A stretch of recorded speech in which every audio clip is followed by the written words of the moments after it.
Alhamdulillahi rabbil alamin wa bihi nasta'inu ala umurid dunya waddin. Ashhadu an la ilaha illallah wahdahu la syarikalah wa ashhadu anna Muhammadan abduhu wa rasuluh alladzi la nabiyya ba'dah, amma ba'd. Hadirin ikhwati iman, Bapak Ibu yang dirahmati Allah Subhanahu wa taala. Alhamdulillah di bulan Ramadan yang disebut oleh Rasulullah sebagai Syahrun Mubarak, bulan yang diberkahi. Dengan izin Allah kita masih diberi kesempatan berjumpa dengan bulan Ramadan. Tidak ada yang tahu apakah Ramadan ini Ramadan terakhir, atau mungkin kita bisa bertemu lagi Ramadan yang akan datang. Yang terpenting adalah kita harus mencapai target Ramadan sebagaimana yang dikehendaki oleh Allah dan Rasul. Sebagai mukaddimah, sebelum kita melanjutkan pembahasan pendidikan akhlak Islam halaman 95 ya. Sebagai mukaddimah kita bahas sekilas tentang target Ramadan. Paling tidak target Ramadan itu yang pertama adalah la'allakum tattaqun.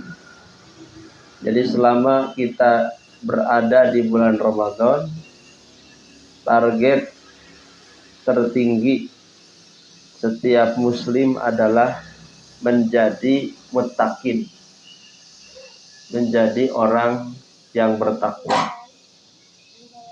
Maka dengan hadirnya bulan Ramadan, kita diharapkan untuk menjadi orang yang bertakwa. Yang kedua, target Ramadan menurut isyarat hadis Nabi adalah mencapai maghfirah, ampunan Allah Subhanahu wa taala. Saum yang kita laksanakan dari subuh sampai maghrib, sholat tarawih yang kita kerjakan di malam hari, semuanya untuk menjadi maghfirah, diharapkan menjadi ampunan bagi segala dosa yang telah kita lakukan. Jadi yang kedua, target Ramadan adalah menggapai maghfirah.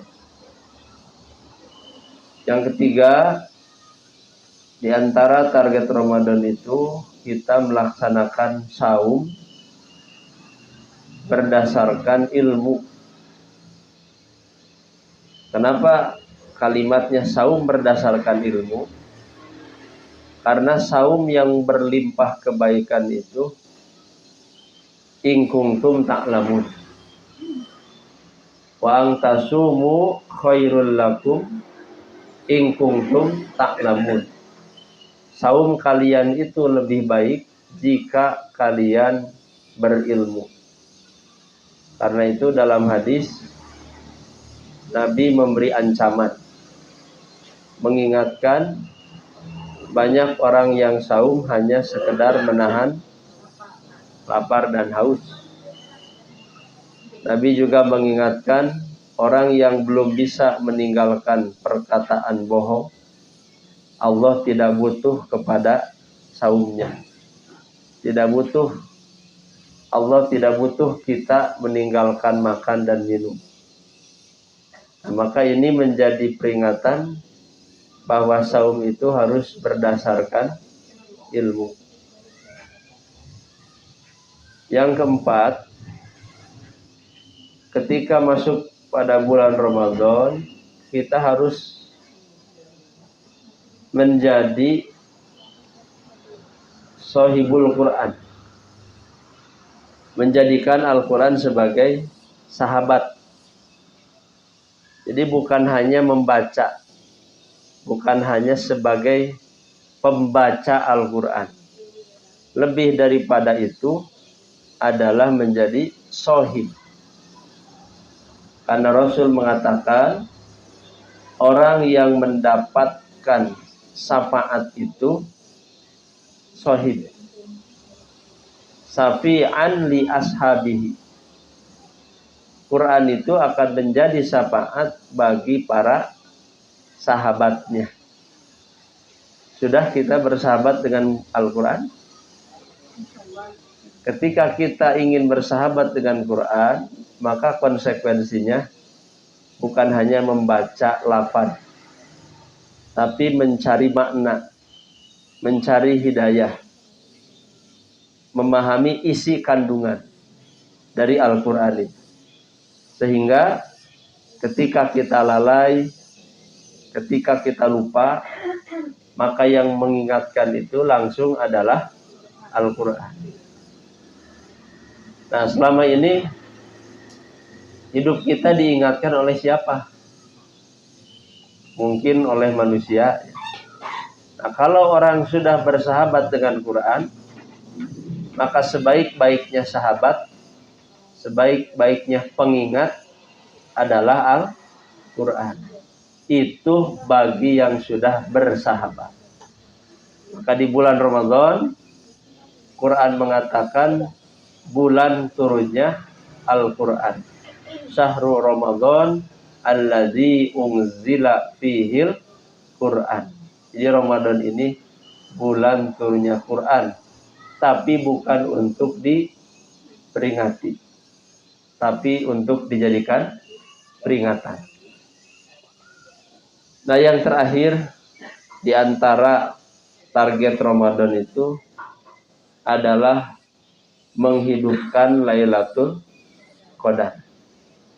Nah, inilah sebagai pengantar bahwa kita berada di bulan yang diberkahi, bulannya Al-Quran, bulannya berlipat pahala, bulannya ditutup pintu neraka, bulannya dibuka pintu surga, bulannya diikat di belenggu setan-setan.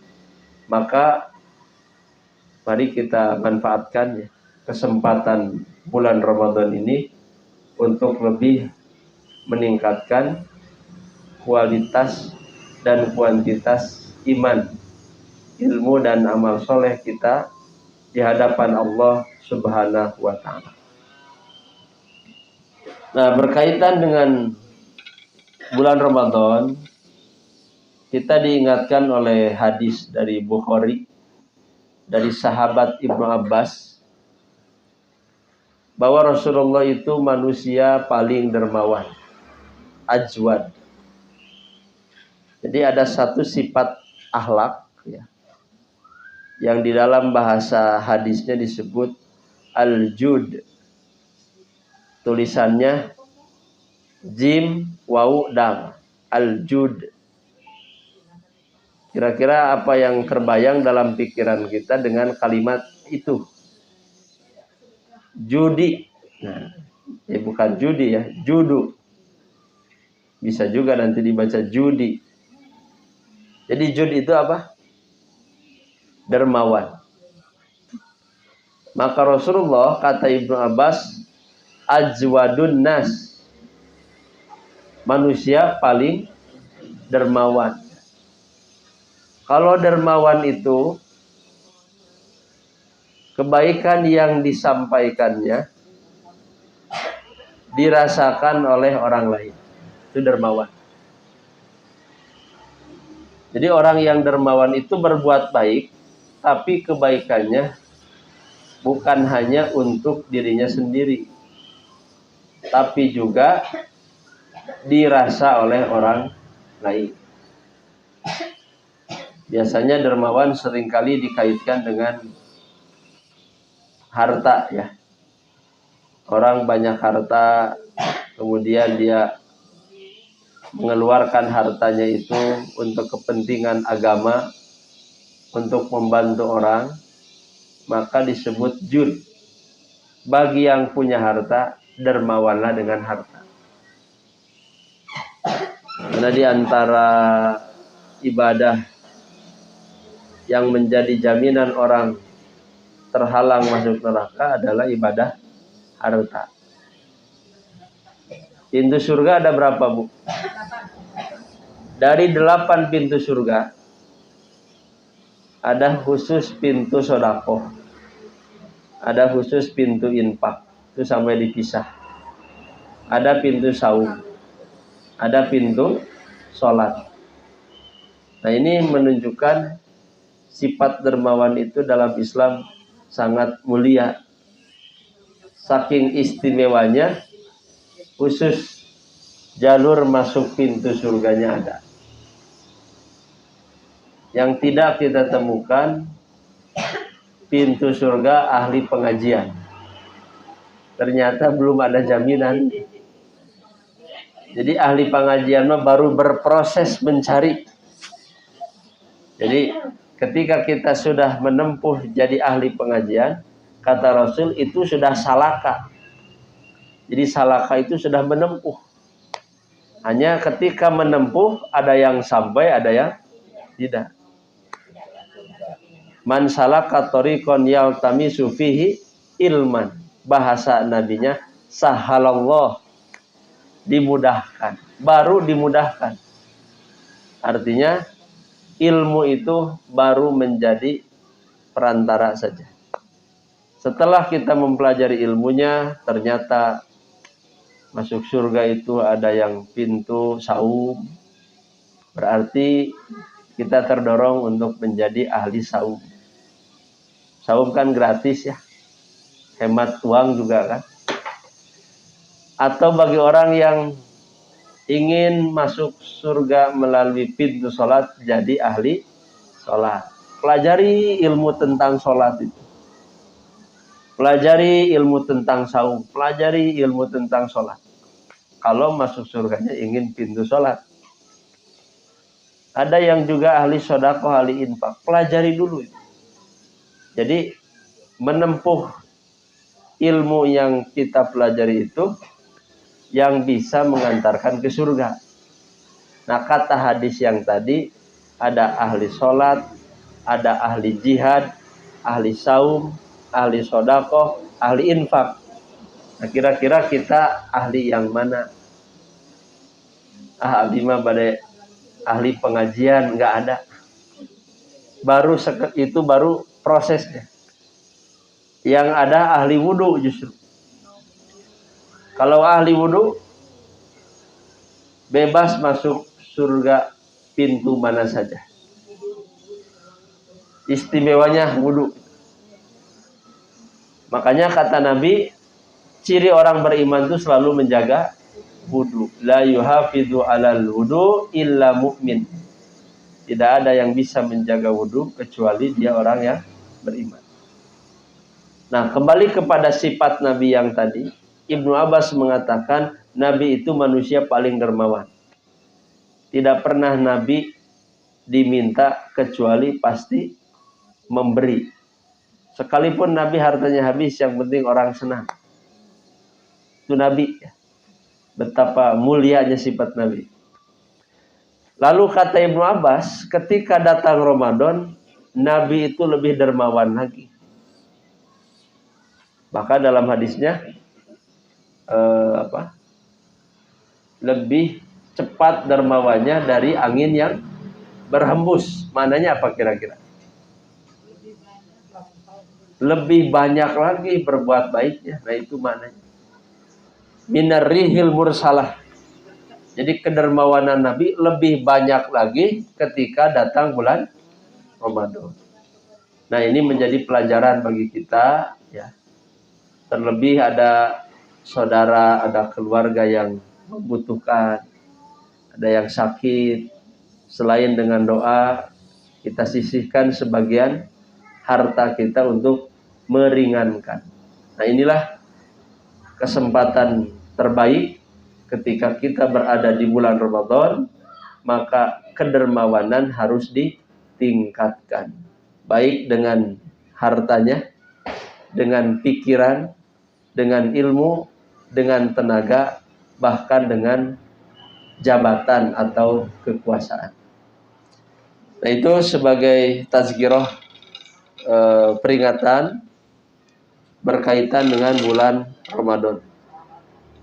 Nah, tema yang kita bahas pada hari ini, kalau tidak salah 35 ya, 95.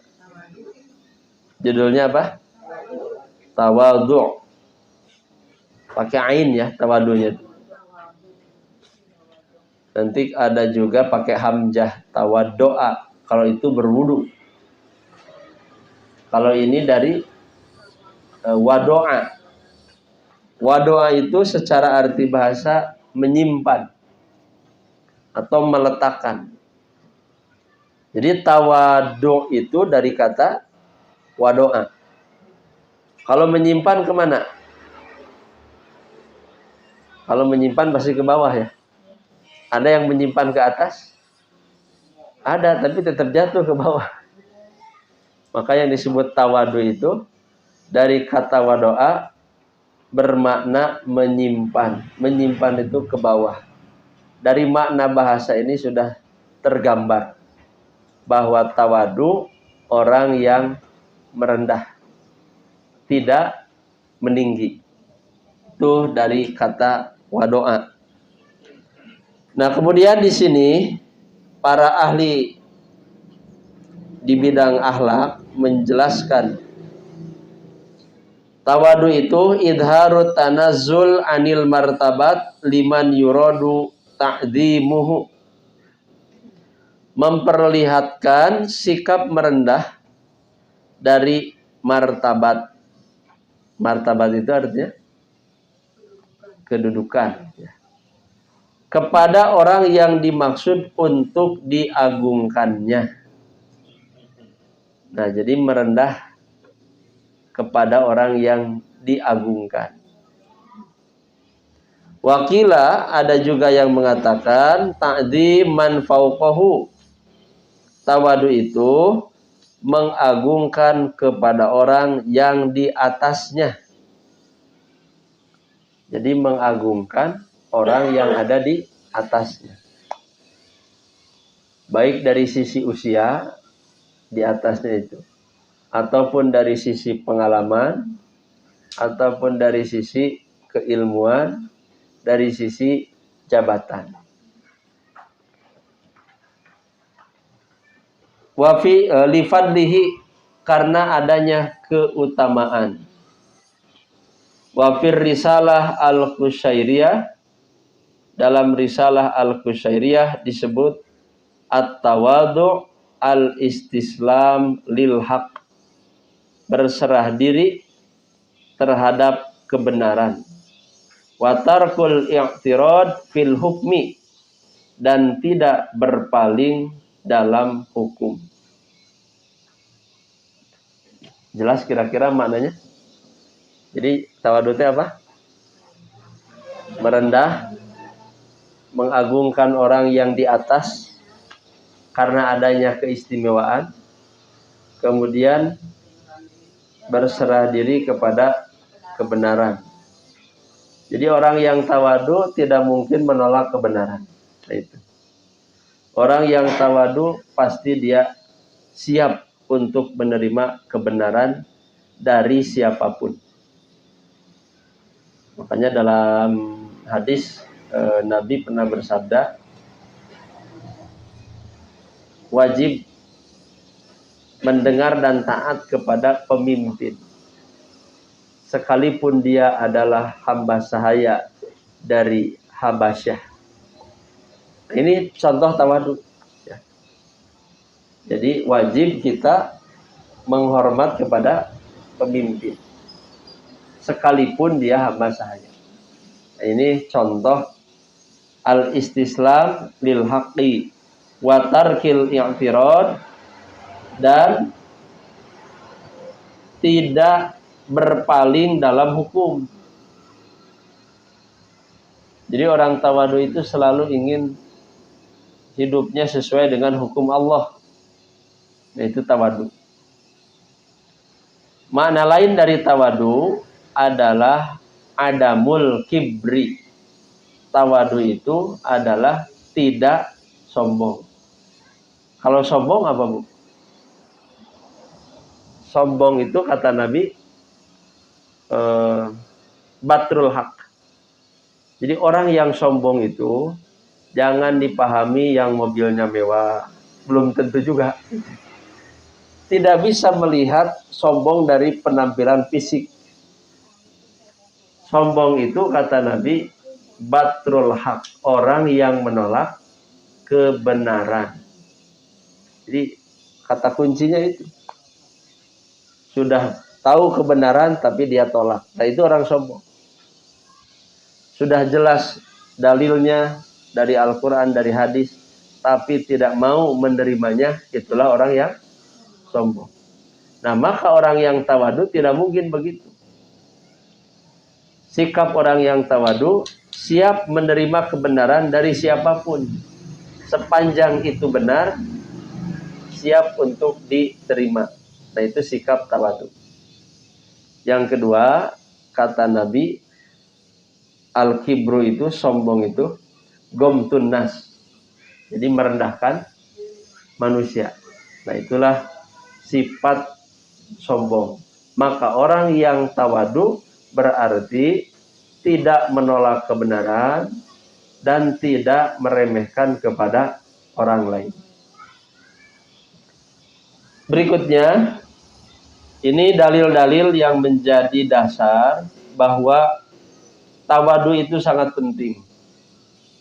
Ada di dalam Al-Quran, kemudian juga ada di dalam hadis. Yang pertama dalam surat Al-Furqan ayat 63. Allah berfirman, A'udzubillahi minasyaitonirrajim, wa ibadur rahman alladzina yamshuna 'alal ardi haunan. Hamba-hamba Allah adalah mereka orang-orang yang berjalan di atas bumi hauna. Jadi hauna itu artinya merendah. Sekalipun amalnya banyak, tidak merasa amalnya banyak. Sekalipun hartanya banyak, tidak merasa hartanya banyak. Jadi ketika merasa ada kelebihan dalam diri, itu hati-hati, menjadi sumber kesombongan. Makanya kalau tidak salah kita pernah membahas penyebab orang sombong. Pernah dibahas belum? Lupa lagi. Kalau pernah nulis kayaknya pernah. Yang pertama, penyebab orang sombong itu biasanya dari amal soleh dulu. Yang pertama dari amal soleh lahir sombong. Yang kedua dari ilmu. Jadi penyebab kesombongan itu amal soleh. Yang kedua apa? Ilmu. Yang ketiga harta. Yang keempat jabatan. Yang kelima keturunan. Betul. Keturunan. Yang keenam ketampanan atau kecantikan wajah, rupawan. Yang ketujuh pertemanan. Jadi orang yang biasanya punya temannya penguasa kan ada sifat sombong ya, arogan. Itulah yang menyebabkan, faktor yang menyebabkan orang menjadi sombong. Makanya agar tidak sombong apa? Nah, ternyata kuncinya kembali kepada keimanan. Kita memiliki yang 7 tadi, punya amal soleh, punya amal baik ya. Karena kalau amal soleh itu sudah bagus. Punya amal yang baik, punya ilmu, punya jabatan, punya harta, ketampanan. Nah, kalau tanpa didasari iman, ini akan menyebabkan pada kesombongan. Leres tuh, Bu? Leresnya. Jadi orang banyak harta, tapi temake iman jadi sombong. Orang berkuasa sedang di atas, tanpa iman jadi sombong lagi. Maka yang akan mengendalikan ketujuh yang tadi supaya bernilai amal soleh adalah keimanan. Makanya tidak ada kewajiban yang lebih wajib bagi kita sebagai muslim kecuali iman. Jadi iman mah teu aya sunahna, wajib. Semua amal tanpa iman kosong. Makanya di bulan Ramadan yang diingatkan Rasul apa? Imanan wahtisaban. Jadi sepanjang kita ibadah Ramadan, ingat 2 kata itu. Imanan, berarti iman itu kesadaran diri. Kita saum karena perintah Allah, itu iman. Kita saum karena mengikuti sunnah Rasul. Kita saum karena ingin masuk surga.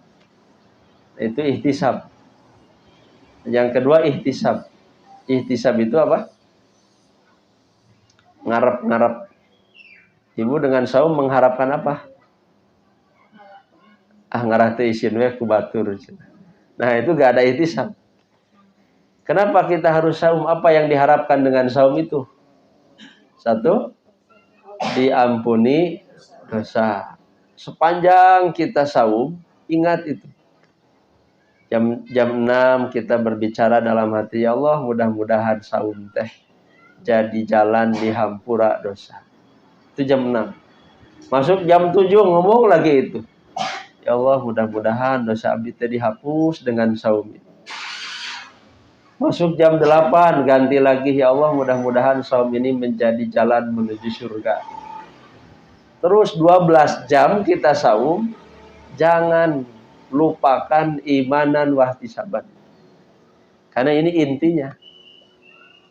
Da ari sekedar menahan lapar dan haus mah anak SD, anak TK juga bisa ya. Bisa. Tapi justru yang ditekankan Rasul itu imanan wahtisaban. Nah, persoalannya mengetahui ihtisab itu perlu dalil. Jadi ihtisabnya apa, Bu? Mengharapkan apa? Pahala. Dalam bahasa umum, ihtisab itu mengharapkan keistimewaan dari ibadah. Itu ihtisab. Ini yang masih saya pelajari, Bu ya. Sampai saya pecah menjadi 3 judul. Ihtisab dalam ibadah, ihtisab dalam muamalah, ihtisab dalam adat. Ternyata kalau kita tahu ilmu ihtisab ini, amalan sekecil apapun jadi berpahala besar. Terkedah ngantusan Ramadan. Kalau tahu tentang ihtisab.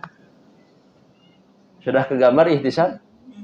Saya gambarkan contoh yang mudah ya. Orang bekerja di suatu perusahaan. Kenapa dia pilih perusahaan itu? Gajinya besar. Nah, itu ihtisab. Itu ihtisab. Kalau kita beramalnya mencari perintah Allah untuk mendapat balasan Allah, itu ihtisab. Kalau kepada manusia mah bukan ihtisab. Namanya ijarah. Mencari upah. Jadi kalau ke manusia, kita bekerja disuruh oleh manusia kemudian kita kerjakan itu pekerjaan dari manusia, kemudian kita mendapatkan upah, namanya apa? Ijarah. Nah sekarang kita ini kan punya ikatan, punya akad dengan Allah. Akad kita kepada Allah apa? Iyyaka na'budu wa iyyaka akad. At-tahiyatu lillah wassalawatu watthayyibah. Inna sholati wa nusuki wa mahyaya wa mamati lillahi rabbil. Nah itu teh akad namanya. Jadi akad itu ada yang dengan Allah, ada yang dengan manusia. Nah ketika kita berakad dengan Allah, coba dicari dulu apa yang Allah istimewakan dari amal itu. Nah lalu kita berharap dengan beramal mendapat keistimewaan itu. Namanya ihtisab. Sudah terbayang, Bu?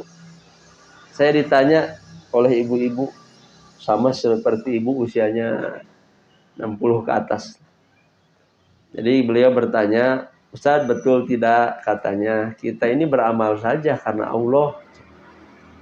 Jadi tidak perlu mengharapkan apa-apa. Kumaha Bu? Betul begitu?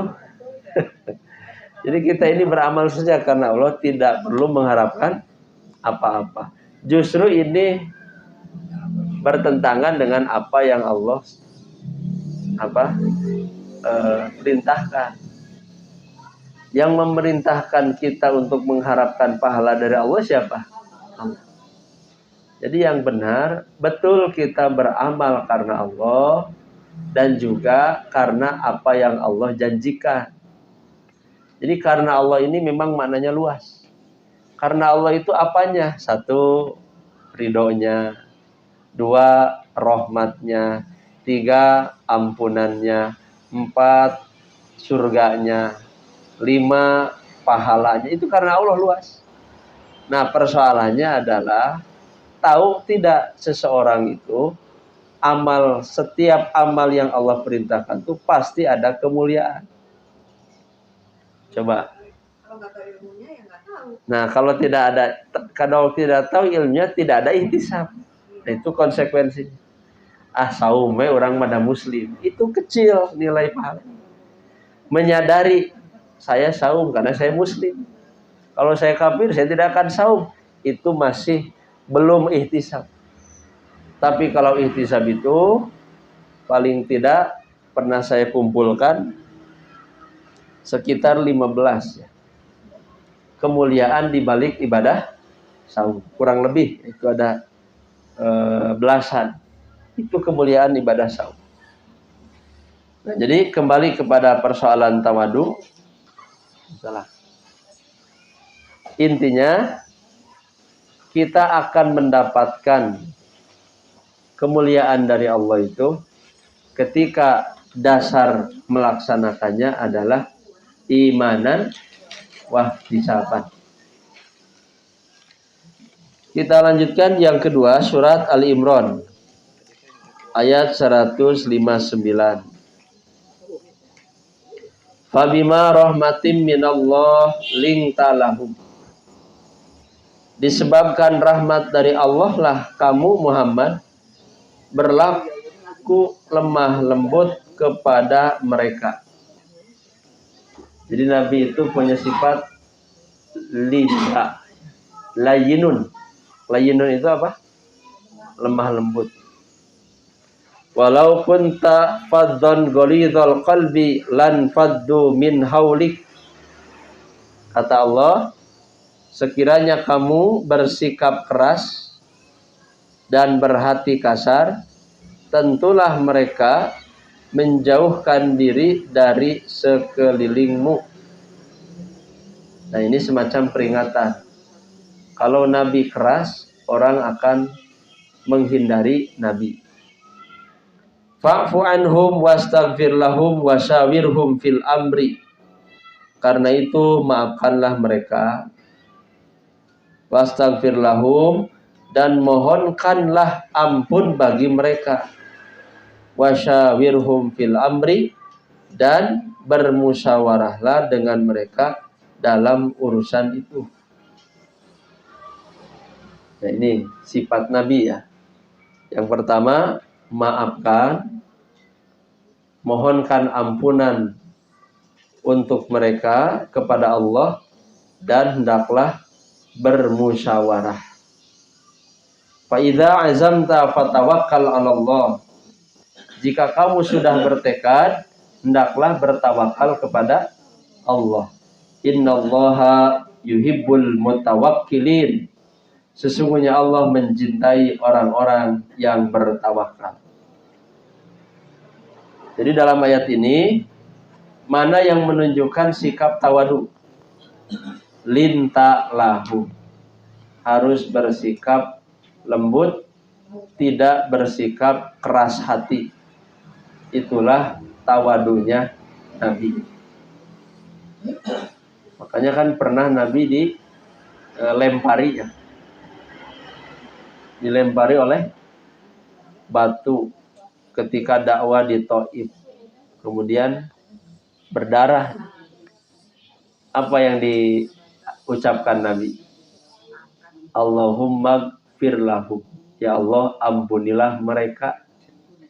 Fa innahum qaumun la ya'lamun. Karena mereka itu tidak mengerti, tidak tahu. Itu Nabi. Jadi Nabi itu pemaaf. Sanggup kita Bu begitu? Jadi membalas keburukan dengan kebaikan. Nah, wah, hebat. Makanya pahalanya juga tidak akan pernah terhitung. Pernah kita bahas juga 3 amal yang pahalanya tidak pernah terhitung. Maksud tidak terhitung itu saking banyaknya. Saum, sabar, pemaaf. Nah, 3 sifat ini Bu. Maka di bulan Ramadan kita kan saum. Nah, kalau saumnya benar dengan dasar keimanan dan mengharap pahala dari Allah, itu jaminannya apa? Tidak, pahalanya tidak terhitung, pasti ke surga. Makanya kata Allah, saum itu untukku dan aku yang tahu balasannya. Kalau amalan yang lain itu 1 dikali 10 sampai 700.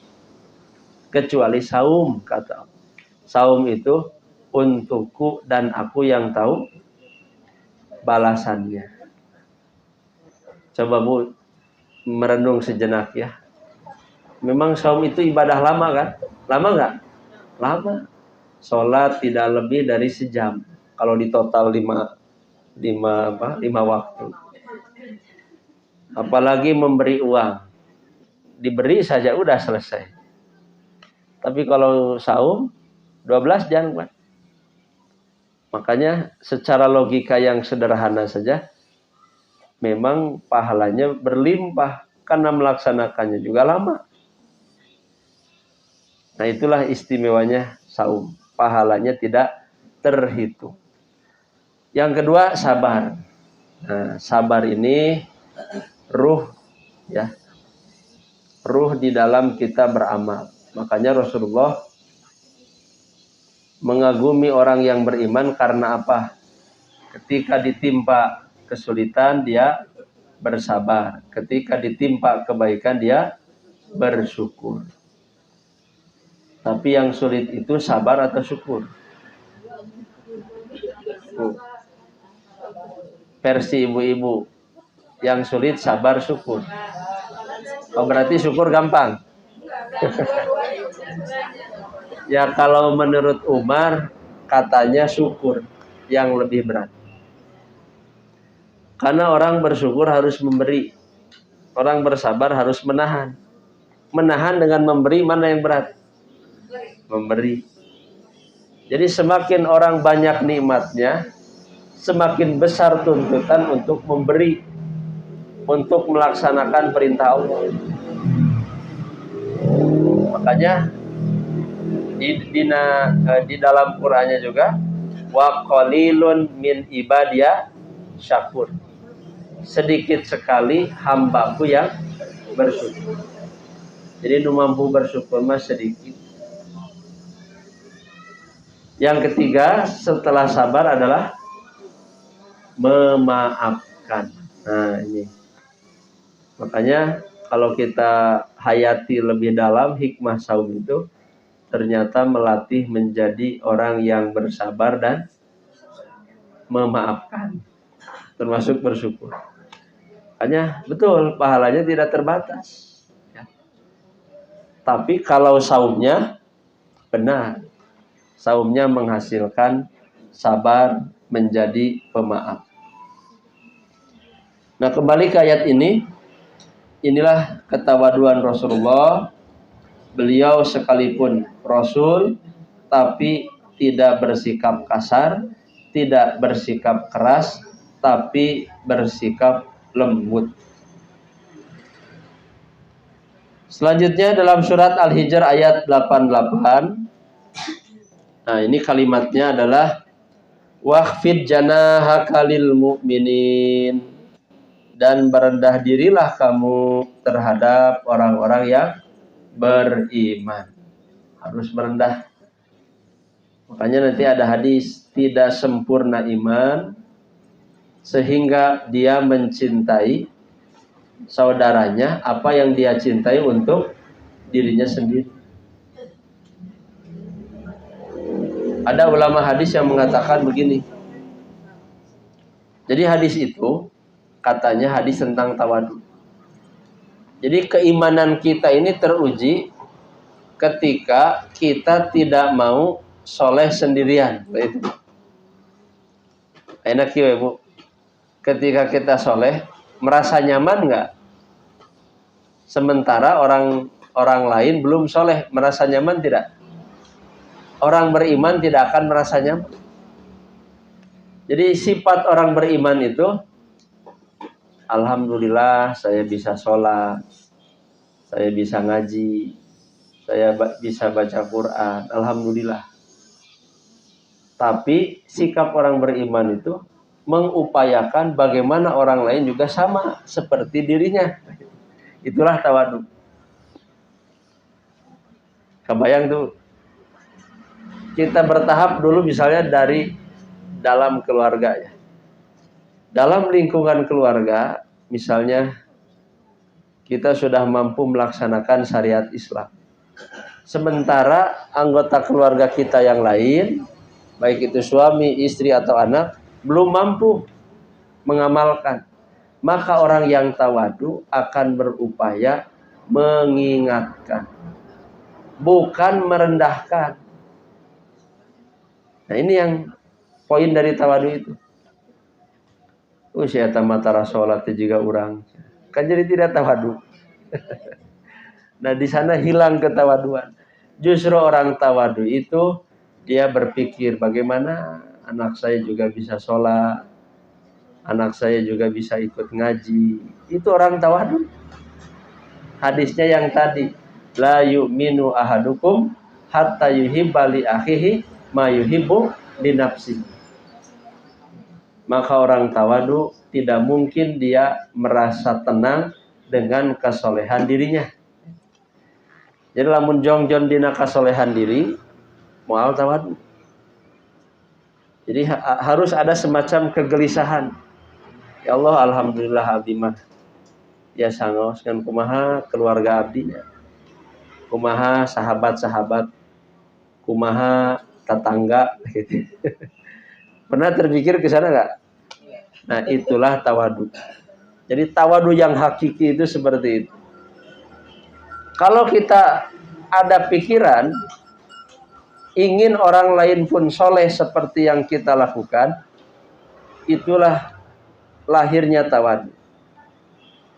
Tapi lamun tidak terpikir, kenlah batur mati infak oke nu penting mah urang we. Saya teh tidak tawadu. Nah, inilah hakikat tawadu ya. Wahfid janaha kalil mu'minin. Kata Quran, bersikap rendahlah dirimu kepada orang yang beriman. Makanya orang beriman itu ketika melihat orang yang di atasnya lebih tua usianya, dia akan berhusnudzon. Oh, mungkin dia lebih banyak amal solehnya daripada saya. Nah, itu tawadhu. Ketika melihat orang yang di bawahnya dari sisi usia, dia akan berhusnudzon. Mungkin orang itu dosanya lebih sedikit dari saya. Nah, tawadhu. Mampu kira-kira melahirkan sifat itu? Dilatih. Makanya kalau kita ya melihat orang yang sudah tua, wah luar biasa amalnya sudah banyak, saya belum apa-apa. Ketika melihat yang sudah tua usia, ketika melihat orang yang baru kecil, yang masih remaja, masih muda, ternyata dosa mereka lebih sedikit daripada saya. Nah, ini gambaran sikap ketawaduan. Nah, itu. Kemudian ayat yang selanjutnya Al-Maidah ayat 54. Di sini kalimatnya, ya ayyuhalladzina amanu may yartadda minkum an dinihi fasawfa ya'tillahu biqaumin yuhibbunahum wa yuhibbunahu adillatin 'alal mu'minin a'izzatin 'alal kafirin. Nah, sikap orang yang tawadu itu adalah mencintai mereka, mencintai orang yang beriman, dan mereka pun mencintainya, bersikap lemah lembut, adillah. Jadi adillah itu bersikap lemah lembut alal mu'minin, kepada orang yang beriman. Aizzah, bersikap keras terhadap orang yang kafir.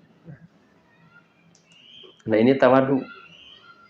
Kepada orang beriman dia bersikap lemah lembut, kepada orang yang kafir dia bersikap keras. Nah, makanya perbedaan pendapat di kalangan sesama umat Islam jangan menjadi bahan permusuhan. Doakeun we gitu. Misalnya ya. Misalnya kita sudah sesuai jalur keterangan Quran hadis. Sudah yakin. Sementara saudara kita bersikukuh mengamalkan yang tidak sesuai Quran hadis. Padahal dia juga muslim, kita juga muslim. Hanya perbedaan berpendapat saja. Maka sikap kita sebagai orang yang tawadu, doakan saja. Ya Allah, mudah-mudahan eta jalmi teh kenging hidayah. Itu kan ringannya. Akhirnya dicela si eta mah cenah. Hese, di bejaan bener teh. Nah, jadi doakan saja. Selama kita sudah menyampaikan dengan benar, menyampaikan dengan hikmah, dengan mau'idhah hasanah, maka setelah itu doakan. Ya. Jadi jangan sampai dimusuhi. Sekalipun banyak perbedaan pendapat. Selama dia muslim, selama dia sholat, kita berkewajiban untuk saling mendoakan. Nah, di ayat ini, adillah alal mu'minin, a'izzah alal kafirin. Kemudian ayat lain masih tentang tawadu. Tilka darul akhirah. Allah mengingatkan kehidupan akhirat itu, naj'aluha, kami menjadikannya, lilladzina la yuriduna 'uluwan fil ard wala fasadan wal 'aqibatu lil muttaqin. Kehidupan akhirat itu bagi orang yang tidak ingin menyombongkan dirinya, bagi orang yang tidak berbuat kerusakan di muka bumi. Jadi kalimat tawadunya pada ayat yang ini, la yuriduna uluwan fil ard. Itu bahasa lain dari tawadu. Tidak ingin merasa tinggi di bumi. berarti tawadu teh. Jadi siapa yang berhak masuk surga? Kata Allah, orang yang tidak merasa tinggi di bumi. Orang yang tawadu teh. Sebaliknya, kan fenomena sekarang ya, kemewahan hidup kan dipertontonkan ya di media sosial. Ngeri bu, gusti ya pabenghar-benghar gitu. Mempertontonkan, memamerkan segala kelebihan dirinya di media sosial. Nah ini fenomena akhir zaman ya. Yang kita doakan mudah-mudahan mereka bertobat. Karena sikap seperti itu, Quran sudah mengingatkan alhaakumut takatsur hatta zurtumul maqabir. Jadi takasur itu sikap hidup berlomba-lomba, bermewah-mewah. Kalau kita pikirkan dunia itu lama sebentar. Sebentar ya. Jadi tidak akan pernah ada kesenangan yang selamanya di dunia itu. Ketika orang sedang di atas, suatu ketika dia ada di bawah. Bahkan ketika mati sudah tidak ke bawah lagi. Nah itu. Jadi takasur itu bermewah-mewah, bermegah-megahan di dalam hidup. Nah yang terakhir, mungkin kita tamatkan sampai hadis ya. Ada 3 hadis di sini. Hadis yang pertama, Rasulullah Shallallahu Alaihi Wasallam bersabda, "Mana qasat shadaqatun min malin." Sedekah harta itu tidak akan berkurang. Jadi sedekah itu tidak akan pernah berkurang. Wa ma zadallahu 'abdan bi'afin illa izzan.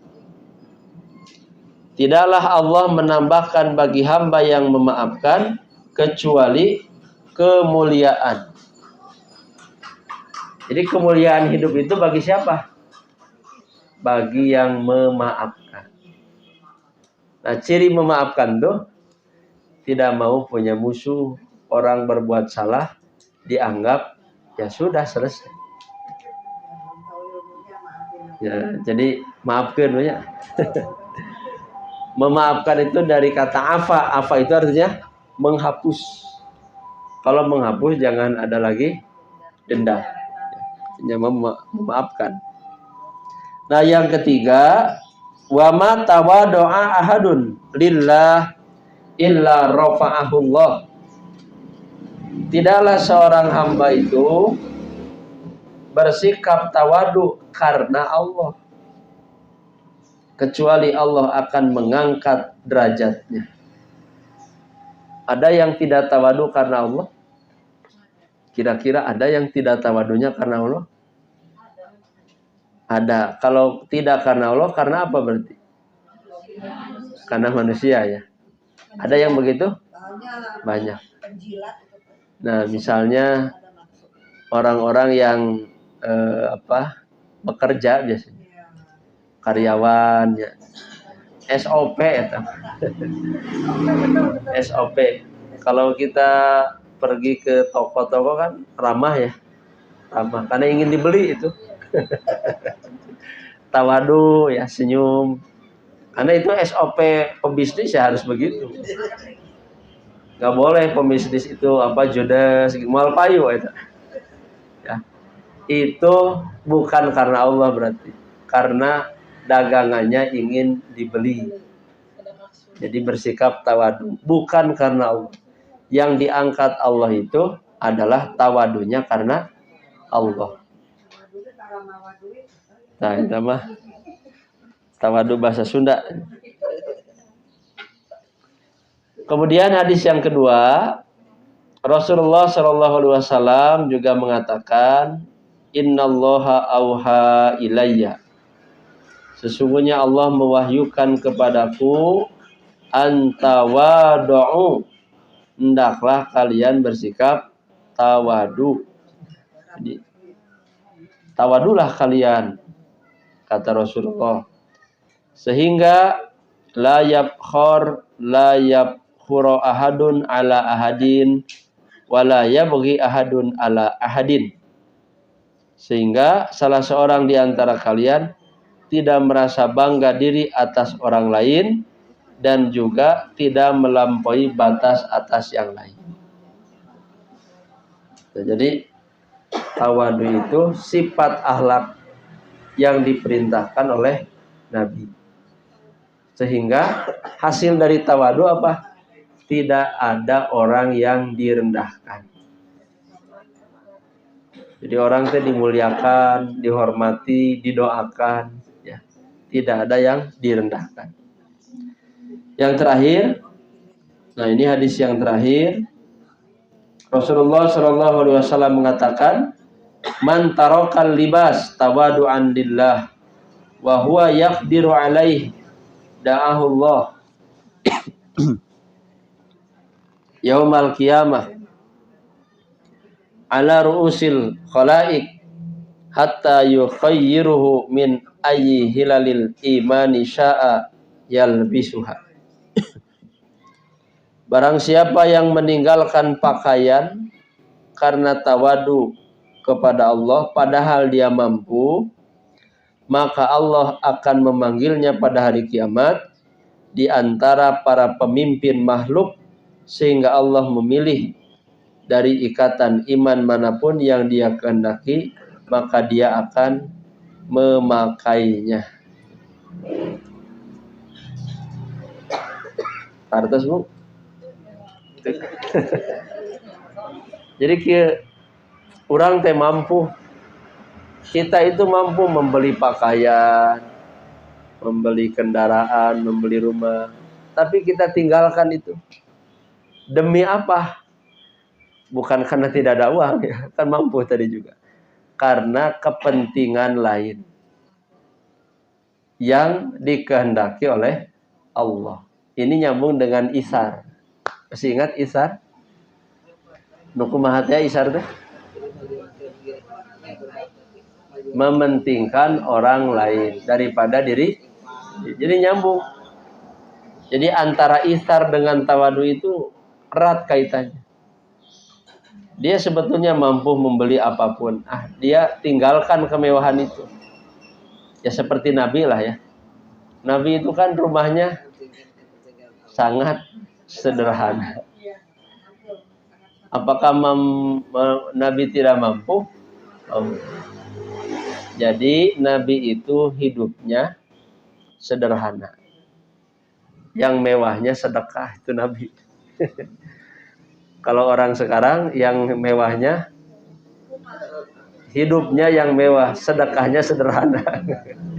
Itu bedanya Nabi dengan orang sekarang. Jadi dalam urusan sedekah, abdi mah sederhana we. Tapi dalam urusan hidup mewah. Nah, Nabi mah sebaliknya. Dalam urusan kehidupannya sangat sederhana. Tapi dalam urusan sedekah sampai kurban saja berapa unta? 100 unta. Bayangkan. Di Nabi itu sampai kurbannya 100 unta. Kurang mah domba murah oge ditawar gene. Eta teh keur kurban. Nah, itulah kira-kira kalau diambil pelajaran apa yang menjadi penentunya itu. Kembali lagi kepada tauhid, kembali kepada keimanan. Kita ini lebih cinta dunia atau lebih cinta akhirat. Nah, kalau cinta akhirat berarti mencari keuntungan akhirat. Nah, kemudian selanjutnya tentang apa? Pandangan ulama tentang tawadu. Nah, ini sedikit ya, kita hatamkan sampai poin C. Kata Aisyah, "Innakum latagfuluna afdolal ibadah." Aisyah mengatakan, sesungguhnya kalian benar-benar melalaikan ibadah yang paling utama. Apa? At-tawadu. Jadi kata Aisyah, Afdalul ibadah itu bukan sholat, bukan zakat, tapi tawadu. Bukan berarti nu tawadu tara sholat. Jangan salah paham ya. Abdi mah tawadu da ibadah yang paling utama, sholat tara. Itu tidak mengerti syariat. Masih ingat yang kewajiban pokok, masih ingat? Hilap di. Nah, jadi kan dalam syariat itu ada 6 kewajiban pokok ya. Itu saling terkait. Yang pertama iman. Ini kewajiban pokok yang tidak boleh ditinggalkan. Yang kedua ilmu. Yang ketiga ibadah. Yang keempat akhlak yang baik. Yang kelima dakwah. Yang keenam jihad. Jadi antara akhlak dan ibadah itu tidak bisa terpisah. Siapa yang bisa tawadu, siapa yang bisa bersabar, siapa yang bisa memaafkan, jika dia beriman, berilmu, beribadah. Itu kesimpulan. Ya. Ya, dalam bahasa logikanya ini talazum. Pernah dengar Bu talazum? Talazum itu saling terkait, ngait. Ketika ada ciptaan, berarti ada yang menciptakan. Nah, itu talazum. Ketika ada pekerjaan, berarti ada pelaku pekerjaan itu. Itu namanya talazum. Ketika orang berakhlak, berarti dia beribadah. Ketika ibadahnya benar, berarti dia berilmu. Dan dia beriman. Nah, jadi yang 6 ini saling terkait. Itu bisa misah. Mustahil orang benar dakwah kalau iman ilmunya belum kuat. Ibadahnya masih ngedul, akhlaknya masih goreng. Keberhasilan dakwah Rasul kan dari iman dulu, dari ilmu, ibadah, akhlak, kemudian dakwah sampai jihad. Ya. Nah, itu disebut kewajiban pokok. Terakhir, Ibrahim bin Saiban pernah mengatakan asyaraf fit tawadu'i wal izzu fit taqwa wal huriyah fil qanaah. Kemuliaan hidup itu ada pada tawadu. Jadi orang mulia itu karena tawadu, bukan karena harta berlimpah, bukan karena jabatan yang tinggi, bukan karena banyak ilmu, tapi karena tawadu. Wal izzu fit taqwa. Keperkasaan itu ada pada ketakwaan atau kegagahan. Jadi orang yang gagah di hadapan Allah itu orang yang bertakwa. Wal huriyah, dan huriyah itu merdeka, bebas, fil qanaah, ada pada sifat qanaah. Dan bu qanaah teh merasa cukup, merasa ridho dengan apa yang Allah beri. Jadi orang teh can pernah ngerasa kurang gitu. Ya Allah, ya bumi teh alhamdulillah sakieu oge abdi asa ageung teuing gitu. Nah, itu qanaah ya. Orang qanaah itu tidak mungkin dia ada sifat hasan karena sudah merasa cukup dengan apa yang diberi. Nah, dari sifat qanaah lahir sifat syukur. Alhamdulillah. Jadi orang yang mampu bersyukur itu ketika punya sifat qanaah. Nah, itu dulu barangkali untuk pelajaran akhlak.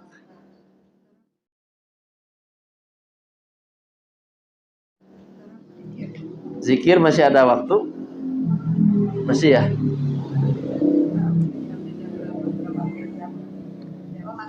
Masih ya? Silakan dibuka halaman ke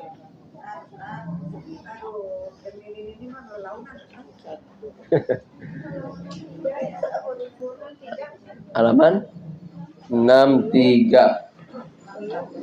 Zikir seputar berpakaian. Itu ya. Sehari berapa kali berpakaian, Bu? Beda-beda ya. Nah, ini zikirnya. Jadi saking istimewanya syariat, berpakaian pun ada zikirnya. Kemudian nanti disambung dengan zikir seputar makan, kemudian seputar masuk dan keluar WC. Untuk berpakaian, ketika kita mengenakan pakaian, ada doa atau ada zikir. Alhamdulillah, segala puji bagi Allah. Alladzi kasani hadza, yang memberi pakaian ini kepadaku. Nah, itu tauhid, Bu. Namanya tauhid rububiyah. Jangan pernah kita berperasaan pakaian yang dibeli itu hasil usaha. Kita mah wasilahnya saja. Hakikatnya adalah di Allah. Segala puji bagi Allah yang telah memberi pakaian ini kepadaku, wa razaqanihi, dan memberikan sebagai rezeki darinya, min ghairi haulin minni wala quwwatin, tanpa daya dan tanpa kekuatan dariku. Pernah baca doa ini, Bu? Nah, berarti saat atas ngawas di dia, nah gitu. Bismillah nanti hadisnya di bawah. Nah, ada. Jadi sanes bismillahnya. Alhamdulillah. Kita baca dulu keterangannya gimana nih?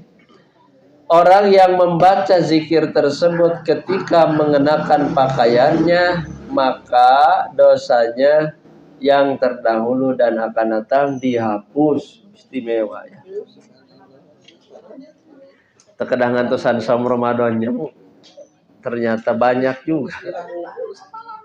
Penghapus dosa itu banyak.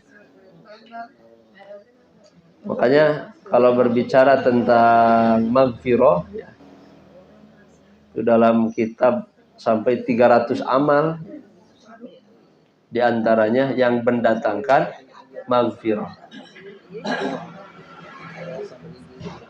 Jadi itu jaminannya ya.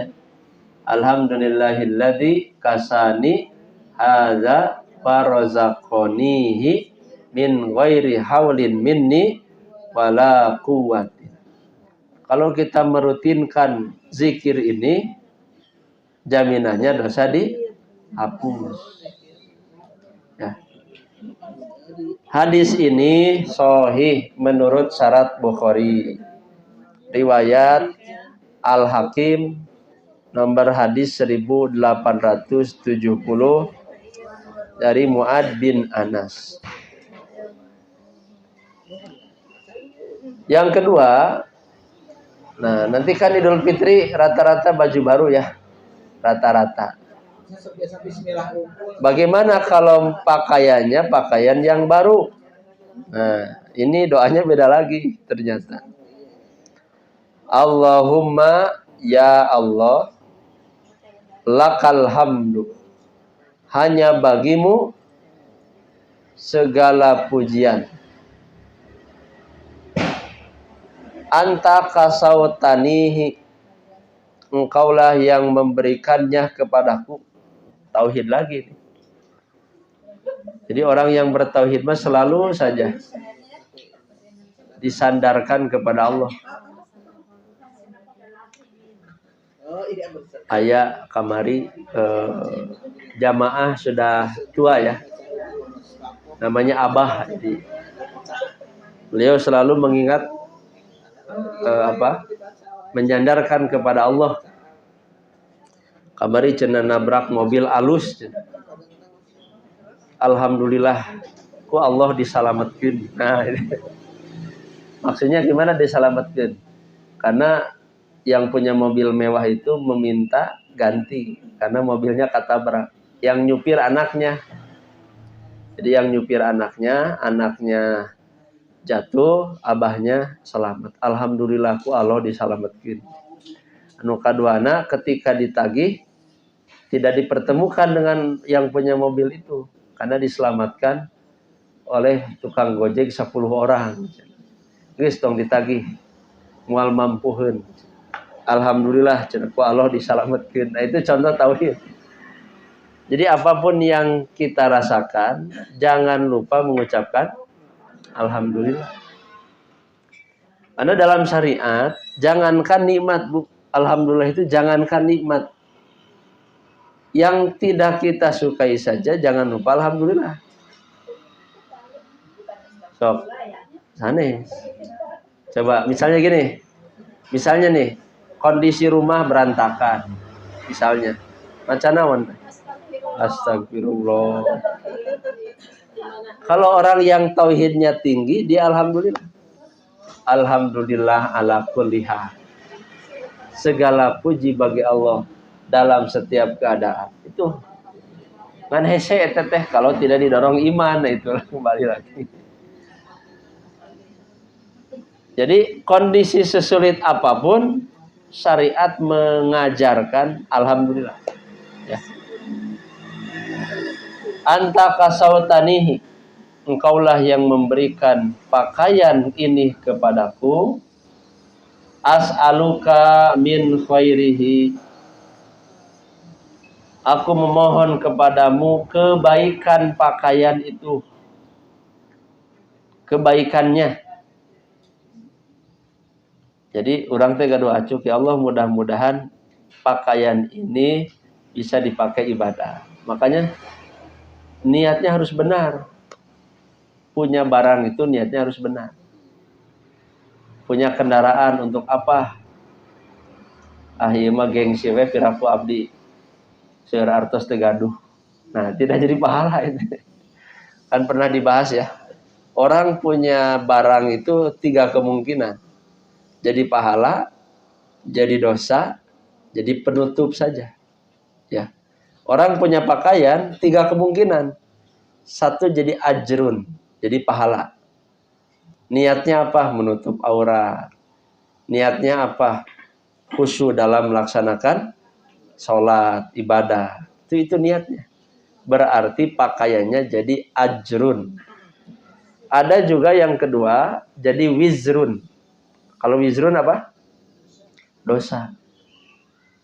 Punya pakaian bagus. Niatnya sudah salah. Sugan we aya nu resepkeun ka abdi. Kiraku abdi tos saya can aya keneh nu resep. Dosa itu. Dosa itu. Ya. Atau berpakaian mewah supaya bisa dianggap orang yang kaya, orang yang berada. Nah, pada akhirnya ketika orang selalu mencari perhatian manusia, hidupnya akan capek. Imam Syafi'i makanya pernah berpesan,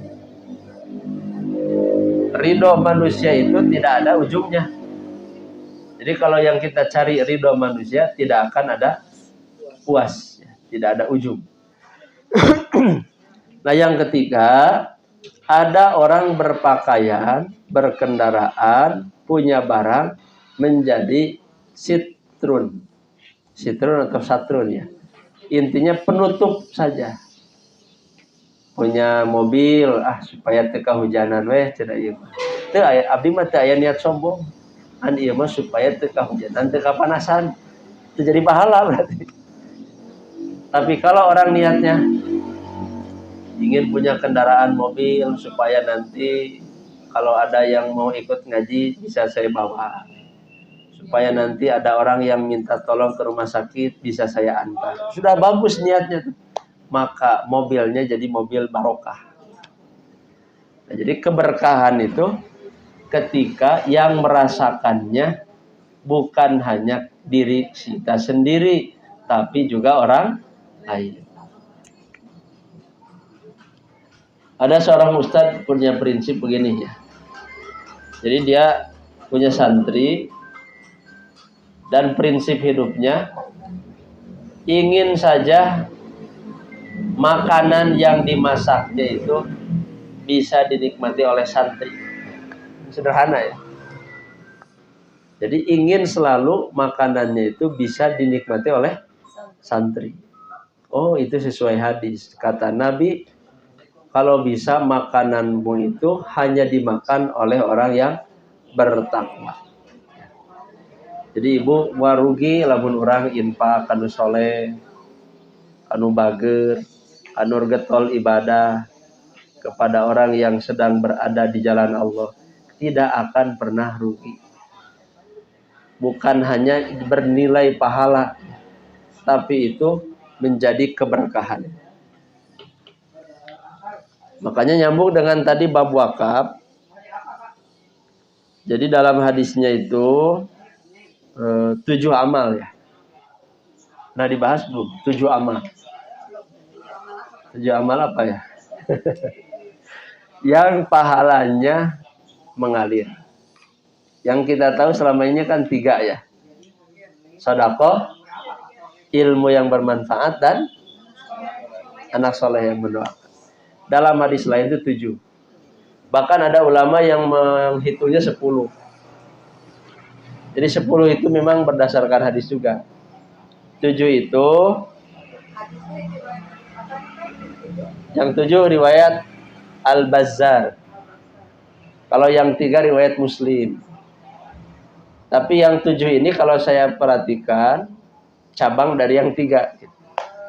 Makanya yang pertama mengajar ilmu. Mengajar ilmu pahalanya terus mengalir sekalipun ada di alam kubur. Makanya niat para guru, para dosen, para ustadz, para kiai, para ajengan, ta eta aya hadis eta. Mengajarkan ilmu itu untuk supaya di akhirat jadi terus ngocor, mengalir. Yang kedua, menggali sumur. Menggali sumur itu memfasilitasi orang menikmati air. Boleh jadi tukang galina atau boleh yang membiayainya. Yang ketiga, mengalirkan air sungai. Jadi air sungai itu dialirkan supaya sawah, kebun bisa bisa diairi. Yang keempat, menanam pohon. Dalam hadisnya memang pohon kurma. Dalam hadisnya. Tapi dipahami itu bukan tahsis. Bukan penghususan. Artinya pohon apapun. Selama bernilai manfaat, niatnya bagus. Iya makar anak incu. Berjadi jariah. Itu yang keberapa? Yang kelima, membangun masjid. Membangun masjid ya. Nah, kalau di dalam kitab usul fikih bukan hanya membangun masjid. Membangun tempat untuk fisabilillah. Membangun tempat untuk ibnu sabil. Jadi misalnya di terminal banyak orang yang di perjalanan kan habis bekal. Tadi siapkan tempat untuk orang yang kehabisan bekal. Itu istimewa. Itu dalam riwayat lain. Jadi yang dalam hadis 7 itu hanya disebut membangun masjid. Tapi dalam riwayat lain mah bukan hanya masjid, tapi juga tempat tinggal untuk orang yang kehabisan bekal. Makanya saya tertarik juga dengan beberapa masjid yang konsepnya bukan hanya untuk tempat sholat. Nah itu rumah singgah. Jadi gimana caranya masjid itu bisa menampung orang yang belum punya rumah. Jangan yang belum punya rumah, mungkin yang habis bekal, yang sedang safar. Itu harus sudah ke sana. Ya. Di masjidnya pika betaheun gitu. Atau juga ada sekedar air minum, air kopi, itu bagus ya. Konsep masjid seperti itu. Jangan sampai ieu mah masjidnya ditutup rapat rek salat disangkanya masjidnya nu nyalira. Ah cenah ieu mah bisieun kotor, ari kotor mah tinggal bersihan. Nah, ini masjid yang tidak islami ya. Seperti di daerah Gerlong ada itu. Nah, masjidnya dikunci. Lah? Sanes di daerah Caket Pasar. Oh, ini dikunci itu padahal sudah kalau tidak salah setengah jam setelah sholat adzan itu dikunci. Jika karpetnya mahal meureun bisi rusak. Nah, ini tidak islami ya. Tidak islami. Oh, yang dikhawatirkan itu ya. Ya berarti diamankan tanah, bukan ditutup masjid. Ya. Kalau dipakai tidur tinggal diperingatkan saja. Nah, ini idealnya seperti itu. Yang keenam apa?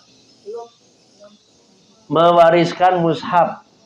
Mewariskan mushaf. Yang ketujuh, meninggalkan anak yang mendoakan, yang memohon ampun untuk orang tuanya. Ada berapa tuh? Nah, jadi yang 7. Maksudnya punya anak soleh. Makanya sama dengan dia. Nah, anak soleh yang mendoakan. Makanya yang 7 itu sama dengan yang 3. Yang sedekah jariyah itu dipecah. Sedekah jariyah itu bentuknya bisa menggali sumur, mengalirkan air sungai, menanam pohon, membangun masjid. Itu bagian dari sedekah jariyah. Ya. Jadi sedekah jariyah itu masih umum. Maka di dalam hadis yang 7 ini diberi contoh 7 rincian dari sedekah jariyah. Nah, jadi itu ya. Kita lanjutkan dulu. Tina zikir karena wakafnya. Mengkolna jauh teh. As'aluka min khairihi. Jadi kita mohon kepada Allah kebaikan pakaian. Wa khairi ma suni'alahu. Dan kebaikan dari apa yang dibuatnya. Maksud nama mudah-mudahan baju teh tidak cepat rusak. Mudah-mudahan kuat. Nah itu. Wa a'udzubika, dan aku berlindung kepadamu min syarrihi, dari keburukannya. Wa syarri ma suni'alahu, dan keburukan apa yang dibuatnya. Maksudnya bahannya goreng. Kan kita tidak mau ya membeli barang tapi cepat rusak. Tak aya doana, tak iya doana. Ya Allah abdi ma'alim meser barang teh gancang rusak. Aya doana teh saya. Ketika kita membeli pakaian. Keterangan. Kata Abu Sa'id Al-Khudri, jika Rasulullah mendapatkan baju yang baru, maka dia akan menyebut namanya, baik gamis atau sorban, lalu membaca zikir tersebut. Jadi Rasul menyebut dulu barang nate, oh iya kemeja merek anu, maca alhamdulillahilladzi kasauni anta kasautani, dan seterusnya. Jadi kalau nomor 1 itu baju lama, kalau nomor 2 beda doa itu ya. Ini rincinya ajaran Islam. Yang kedua, hadis ini sahih menurut syarat Muslim, tetapi Bukhari dan Muslim tidak mentahrijnya. Artinya Imam Bukhari Muslim tidak menyimpan hadis ini dalam kitabnya. Hadis riwayat Hakim nomor 7408 dari Abu Sa'id. Nomor 3, zikir bagi orang yang memakai pakaian baru. Beda gak? Dengan nomor 2 beda gak? Kalau nomor 2 mah diri sendiri. Kalau nomor 3 mah orang lain yang punya baju baru. Tong iri. Misalnya ibu-ibu meser acuk, bapak tegada iri. Doakan. Doanya apa? Tuh beli wa yukhlifullahu ta'ala. kenakanlah sampai lusuh. Sampai lusuh itu sampai beler.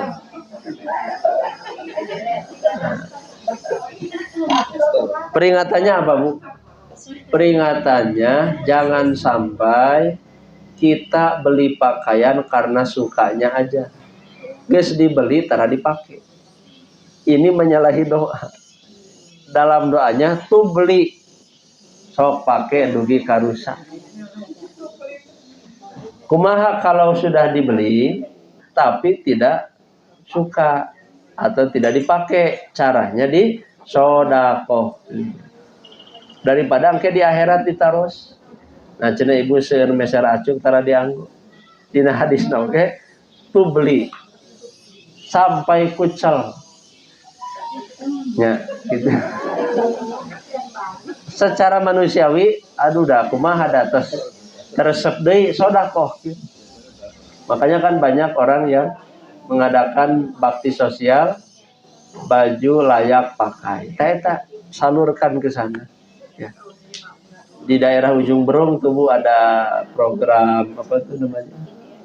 Buka bersama, tapi menjual baju yang layak pakai 10.000, 20.000 itu dijual. Ternyata masih bagus, lebih baik itu daripada dibeli tidak dipakai. Wa yukhlifullah, semoga Allah memberikan gantinya kepadamu.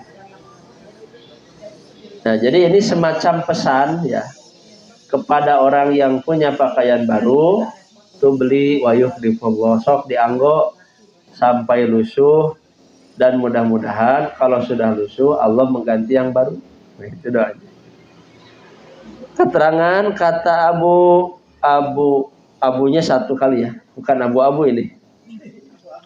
Abu Nadroh, sahabat Rasulullah, jika salah seorang dari mereka memakai pakaian baru, maka akan dibacakan zikir tersebut.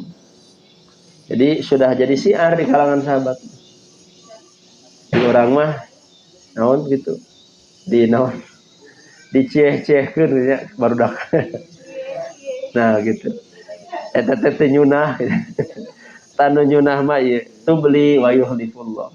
Doakan pakai sampai rusak, mudah-mudahan Allah ganti deh. Yang kedua, doa lainnya bisa juga membaca ini. Ilbis. Aduh, ini ilbis atau ilbas ya? Ilbis ya. Ilbis jadidan wa'is hamidan wa mutsyahidan. Berpakaianlah yang baru, hiduplah dengan terpuji, dan matilah dalam keadaan syahid. Jadi dikaitkan ya, memakai pakaian dengan kematian. Itu dikaitkan di sini.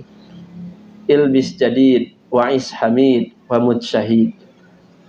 Kata Ibnu Umar, Nabi pernah melihat Umar memakai pakaian putih, lalu ditanya, apakah pakaian gamisnya baru atau dicuci? Kata Umar, baru. Maka Nabi mengucapkan zikir dan doa tersebut. Yang keempat, zikir ketika menyimpan pakaian. Nah, iya menyimpan. Apa doanya? Bismillah. Kata Anas bin Malik, Nabi pernah bersabda, orang yang menyimpan pakaian hendaklah mengucapkan zikir tersebut. Hadis riwayat Tabrani dari sahabat Anas bin Malik. Nah, inilah diantara zikir seputar apa? Seputar berpakaian.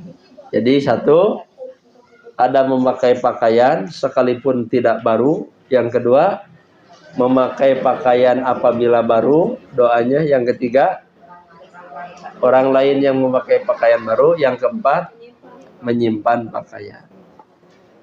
Mungkin ibu-ibu bertanya, ari nyuci nyetrika aya doa dan semua dah. Bismillah bisa. Itu mengamalkan dalil yang umum. Bismillah. Tapi ketika di dalam hadisnya bacaannya hamdalah, maka kita ucapkan alhamdulillah. Kalau beli kan, kalau lagi beli baju baru, kita katanya mengucapkan auzubillahi minasyaitonir rajim. Ada yang bilang gitu. Beli Ketika beli baju, biar kita tidak memiliki hawa nafsu, jadi katanya baca auzubillahi minasyaitonir rajim. Betul tidak? Nah, itu belum dapat hadisnya ya. Jadi kalau mau diamalkan harus ada hadis dulu. A'udzubillah itu yang saya baca, satu, sebelum baca Quran. Dua, ketika emosi, ketika marah. Jadi menahan marah itu bukan dengan astagfirullah, tapi dengan a'udzubillahi minasyaitonirrajim. Itu ada hadisnya. Nah, membeli pakaian dengan a'udzubillah, selama tidak ada hadis, jangan dulu diamalkan. Gitunya. Bacaan benar. Itu dulu yang bisa dibahas. Mudah-mudahan jadi tazkiro, jadi penambah pahala di bulan Ramadan ini. Ya. Aqulu qouli hadza wa astaghfirullah li wa lakum. Wassalamualaikum warahmatullahi wabarakatuh.